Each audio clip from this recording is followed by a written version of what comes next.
Добрый день, в эфире новости спорта, в студии Андрей Мухоплев. Якутские спортсмены по масс-рестлингу в составе сборной России завоевали 5 золотых медалей на втором этапе Кубка мира, который прошел недавно в узбекском городе Алмалык. Имена золотой пятерки: Андросов Василий, Сергей Константинов, Айсен Атастыров, Наталья Черноградская и Екатерина Белолюбская. Всего на этих соревнованиях приняли участие 103 спортсмена из 14 стран мира. Сборная России на этом этапе была представлена 2 командами и тем самым в каждой весовой категории имела по 2 представителя – 24 спортсмена.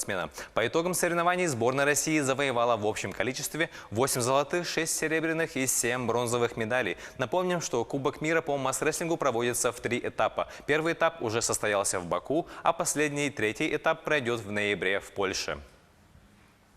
Российский клуб «Краснодар» в гостях крупно проиграл греческому «Олимпиакосу» в первом матче раунда плей-офф квалификации Лиги чемпионов. И встреча завершилась со счетом 4-0 в пользу хозяев. Тренерский штаб «Краснодара» не мог рассчитывать на 4 игроков стартового состава в игре с «Олимпиакосом». Из-за травм в команде не смогли помочь Виктор Классан, Юрий Газинский, капитан «Краснодара» Александр Мартынович и нападающий Ари. «Олимпиакос» в квалификации Лиги чемпионов нынешнего сезона демонстрирует высочайшую эффективность. Матч с Краснодаром стал для греков 5-м в предварительной стадии самого престижного европейского турнира. И 4 из них закончились победой Олимпиакоса, а еще 1 ничьей. Кроме того, греческий клуб на данный момент не пропустил в квалификации Лиги чемпионов ни одного мяча.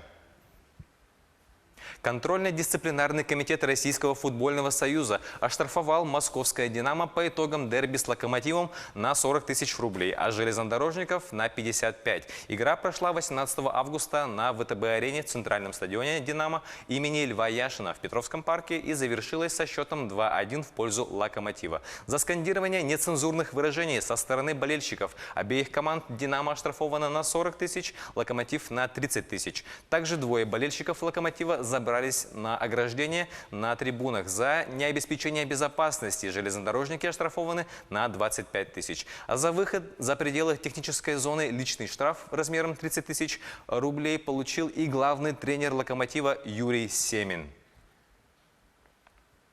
Российский легкоатлет ходок Сергей Бакулин дисквалифицирован Международной ассоциацией легкоатлетических федераций на 8 лет за нарушение антидопинговых правил. Срок дисквалификации отсчитывается с 3 апреля этого года. Ранее Бакулин уже отбывал дисквалификацию за нарушение антидопинговых правил. 20 января 2015 года Российское антидопинговое агентство дисквалифицировало Бакулина на 3 года и 2 месяца. В 2016 году спортивный арбитражный суд аннулировал все результаты Бакулина с начала 2011 года по конец 2012 года, тем самым лишив спортсмена золотой медали чемпионата мира 2011 года.